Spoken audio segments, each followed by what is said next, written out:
صحابہ نے عرض کی یا رسول اللہ صلی اللہ علیہ وسلم،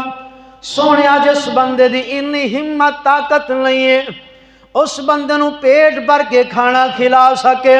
روزہ افطار کرا سکے، تیرے تے میرے کریم نبی صلی اللہ علیہ وسلم نے فرمایا لیس کان تجد نذر به صام، فقال رسول اللہ صلی اللہ علیہ وسلم یؤتی اللہ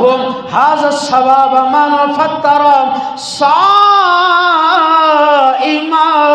کریمہ کا صلی اللہ علیہ وسلم نے فرمایا جس کی طاقت نے پیٹ بھر کے کھانا کھلائے، روزہ افطار کرائے، آپ سرکار نے فرمایا بندے دی طاقت ہمت ہے ایک گھٹ پانی دے نال روزہ افطار کرا دے، یا کھجور دے نال یا دودھ دے نال روزہ افطار کرا دے، اللہ اس نو بھی روزے دار جنہ ثواب دے گا۔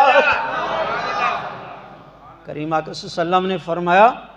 پیٹ بھر کے نہیں کھلا سکتا، ایک گھٹ دودھ دے نال یا ایک کھجور دے نال، یہ بھی طاقت نہیں ہے، پانی دے نال ہی روزہ افطار کرا چھڑے، اللہ اس بندے نو بھی ثواب دے چھڑے گا، اللہ اس نو بھی ثواب دے گا۔ آؤں اگے توجہ کریں،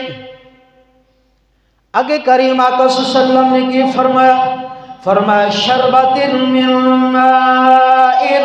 ومن اشبع صائما سقاه اللہ من حوض شربتا لا يظمأ حتى يدخل الجنة۔ کریم آقا صلی اللہ علیہ وسلم نے فرمایا جیڑا بندہ ایک دودھ دے نال یا ایک کھجور دے نال یا پانی دے نال یا پیٹ بھر کے کھانا کھلاوے گا، روزہ افطار کراوے گا روزے دار نو، کریم آقا صلی اللہ علیہ وسلم نے فرمایا کل جنت کے اندر وہ داخل ہو جاوے گا اور حوض کوثر تو پانی جام پیے گا۔ کریم آقا صلی اللہ علیہ وسلم نے فرمایا کہ جنت کے اندر حوض کوثر تو وہ جام پیے گا۔